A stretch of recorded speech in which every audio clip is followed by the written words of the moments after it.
அன்பான தோழர்களே, நம்ம எல்லா காரியத்திலயும் விழித்து இருக்கணும்.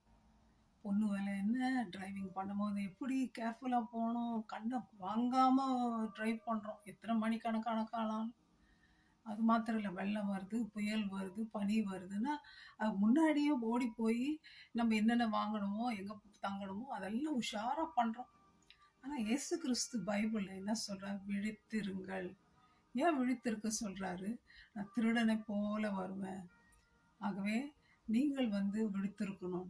நம்ம திருடன் எல்லா வீட்லயும் பார்க்குறோம். சில வீடுகள்ல உள்ள புகுந்து உடைச்சு நாஸ்தி பண்றது. ஏன் அப்படி பண்றான்? அவங்க எங்கேயாவது போயிட்டுருப்பாங்க. இல்ல அவங்க தூங்கிட்டு இருப்பாங்க. ஆகவே நம்ம முழிச்சுட்டு இருந்தா திருடனை என்ன பண்ணலாம்? உள்ள வராம அவன தடுக்க முடியும். அதான் இயேசு கிறிஸ்து சொல்றார். உங்கள் எதிராளியாகிய பிசாசானவன் கெர்ச்சிக்கிற சிங்கம் போல எவனை விழுங்கலாமோ என்று வாய்க்கை தேடி சுற்றித் திரிகிறான். ஆகவே விழித்திருங்கள்னு ஆண்டவர் சொல்றார். ஆண்டவர் என்னன்றாரு? நான் திருடனை போல வரேன்ப்பா. அப்போ உன் வஸ்திரம் உன்கிட்ட இருக்கட்டும். தன் மானம் காணப்படாதபடிக்கு, நிர்வாணமாய் நடவாதபடிக்கு விழித்துக்கொண்டு தன் வஸ்திரங்களை காத்துக் கொள்ளுகிறவன் பாக்கியவான். எஜமான் இயேசு கிறிஸ்து வரும் பொழுது விழிப்புள்ளவர்களாய் காணப்படுகிறவர்கள் பாக்கியவான்கள். நம்ம விழிப்புனா என்னதுங்க? இயேசு கிறிஸ்து சிலுவையில அறையத்துக்கு முன்னாடி தன்னுடைய சீஷர்களை கூட்டிட்டு கெத்செமனே தோட்டத்துக்கு போறார். போய் அவங்கள என்னன்றாரு? என்னோட ஜெபம் பண்ணலாம் வாங்க, விழித்திருந்து ஜெபம் பண்ணுவோம். அவர் ஒரு கல் தூரத்துல போய் தரையில விழுந்து ஆண்டவரை நோக்கி, ஆண்டவரே இந்த பாத்திரம் என்னை விட்டு நீங்க கூடுமானால் நீங்கட்டும் ஆண்டவர், ஆனாலும் என் சித்தம் இல்ல அப்பா, உம்முடைய சித்தத்தின்படியே ஆக்கணும்னு ஜெபம் பண்றார். பார்க்குறாரு. திரும்பி அவங்கள பார்த்தா ரொம்ப கனநித்திரையா இருக்காங்க. இதே மாதிரி பண்றாங்க. 2வது முறையும் பார்க்குறாரு. 2வது முறையும் தூங்கிட்டு இருக்காங்க. பேதுரு, கொஞ்ச நேரமாவது எனக்காக நீங்க விழித்திருந்து ஜெபிக்க கூடாதா? நம்ம எல்லாம் தூக்கத்துல ரொம்ப எக்ஸ்பர்ட்டுங்க. சில பேர் ஆல்கஹால் ஊத்தி குடிச்சு தூங்குவாங்க. சில பேர் மாத்திரை முழுங்கி தூங்குவாங்க. சில பேர் தானாவே தூங்குவாங்க. நம்ம எப்படி இருக்கிறோம்? நம்ம வீட்டுல ஜெபம் இருக்கா? விழித்திருக்கிறதுனா என்ன? அது சும்மா உட்காந்து வேடிக்கை பார்த்துன்னுங்கிறதா? இல்ல, விழித்திருந்து ஜெபிக்கணும். ஆண்டவர் அவ்வளோ பெரிய உலகத்தின் பாவங்களை எல்லாம் சுமந்து தீர்த்தார். அது காரணம் என்ன? ஜெபம். பிதாவை நோக்கி ஜெபிக்கிறார். அந்த பெரிய ஈவெண்ட் நடக்கிறதுக்கு காரணம் என்ன? ஜெபம்.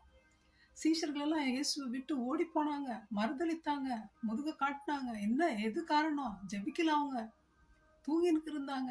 நம்ம எப்படி இருக்கிறோங்க? நம்ம வீட்டுல டெய்லி ப்ரேயர் இருக்கா? ஆண்டவரோடு எத்தனை மணி நேரம் நம்ம பேசுறோம்?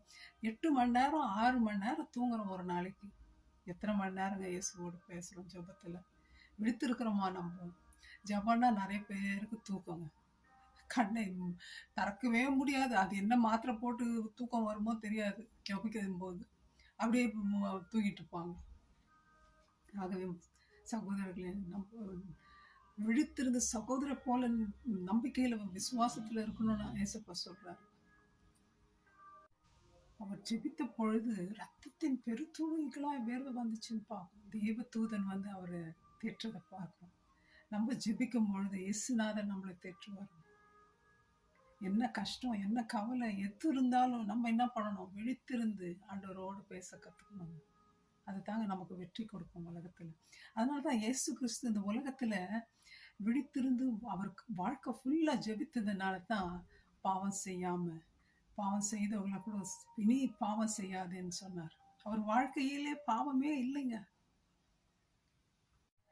ஜெபமே ஜெயம். விழித்திருந்து ஜெபிப்போம். இயேசு கிறிஸ்து வருவதற்கு முன்னால நம்ம ரொம்ப விழித்திருக்கணும். ஏன்னா எந்த நாளிலும் அவர் வரக்கூடும். இயேசுன்னு சொல்லிட்டு போலியா வர்ற இது கூட நம்ம விழித்திருக்கணும். ஆகவே இந்த வாட்ச்மேன் எப்படி வீட்டை பாதுகாக்கிறாரோ அந்த மாதிரி நம்மளும் தேவனுக்காக எப்பொழுதும் வாட்ச்மேன் போல ஜபத்துல தரித்திருப்போம், நம்பிக்கையில தரித்திருப்போம், இயேசு கிறிஸ்துவை நம்பி இருப்போம், நோக்கி இருப்போம் எல்லா காரியத்திலும். அப்பதாங்க இந்த உலகத்தை ஜெயிக்க முடியும், பிசாசை ஜெயிக்க முடியும். நம்முடைய சரீரம் ரொம்ப பலவீனம், ஆவியோ உற்சாகம் உள்ளது. ஆகவே நம்ம விழுந்து விடாதபடிக்கு நிக்கணும்னா ஜெபம் தேவைங்க. அந்த ஜெபிக்கிற ஆவியை ஆண்டவர் நமக்கு கொடுக்கும்படி அவரை நோக்கி பார்ப்போம். ஜெபத்திலே நிலைத்திருப்போம். விழித்திருந்து இயேசு மணாளனை வரவேற்போம். May God bless you, my friends. Maranatha.